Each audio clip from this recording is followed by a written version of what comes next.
So hello everybody, I'm Mary Parrish, health educator at the Brazos County Health District, and today we have Catherine Hall, who is our HIPAA compliance manager. She's going to be talking today about some questions we have arising with HIPAA. So first and foremost, what is HIPAA? So HIPAA, which is abbreviated HIPAA, stands for the Health Insurance Portability and Accountability Act.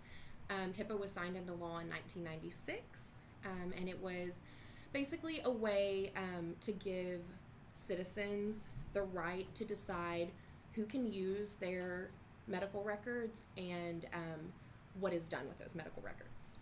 Very nice, very nice. And what and how does it protect people from?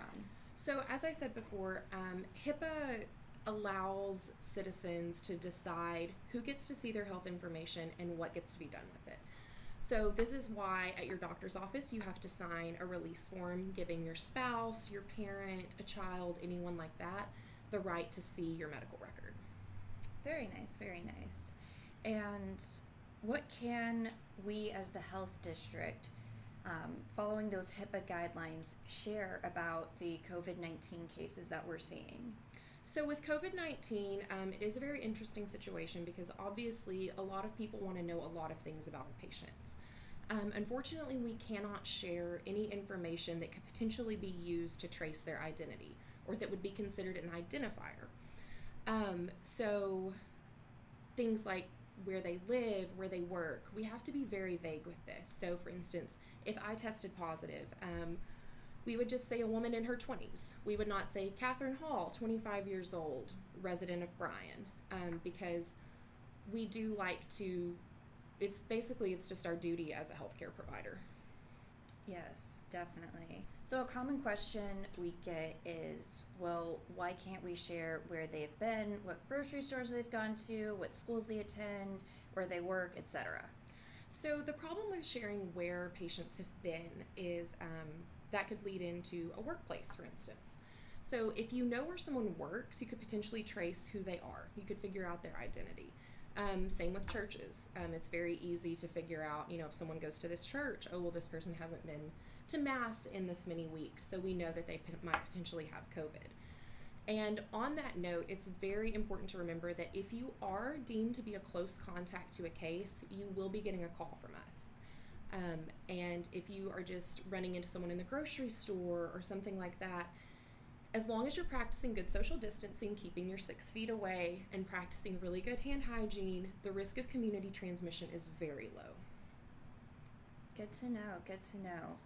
I know especially here in Brazos County, because we're so transient between the two cities.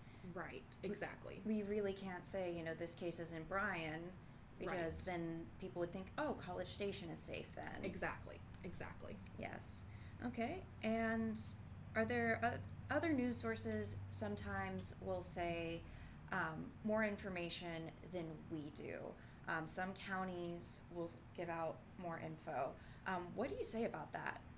So we at Brazos County like to err on the side of caution when it comes to HIPAA. We feel very strongly about protecting our patients from undue scrutiny from the media and from people in the public. The last thing I want is someone camped outside of a patient's house telling us when they come and go, or if someone else is coming and going, potentially bringing them groceries, bringing them medicine, checking up on them. The other thing is Harris County, for instance, on their website, they've actually divided their county into quadrants, and they report what quadrant the patient lives in. It's extremely important to remember that Harris County is over twice as big land area-wise, and they have, we have about 10% of their population. So saying a woman in her 20s who lives in this quadrant in Harris County is way different than saying a woman in her 20s who lives in this quadrant of Brazos County. Also, we have to remember we have a large university here, which allows us to have a very concentrated population of 18 to 25-year-olds who are all students. And we don't want students, we don't want Texas A&M facing scrutiny because they have a positive case. Exactly. Well, thank you so much for clearing that up. Absolutely. And just remember, the Brazos County Health District is not only here to help protect you from COVID-19, but also to protect your privacy as well.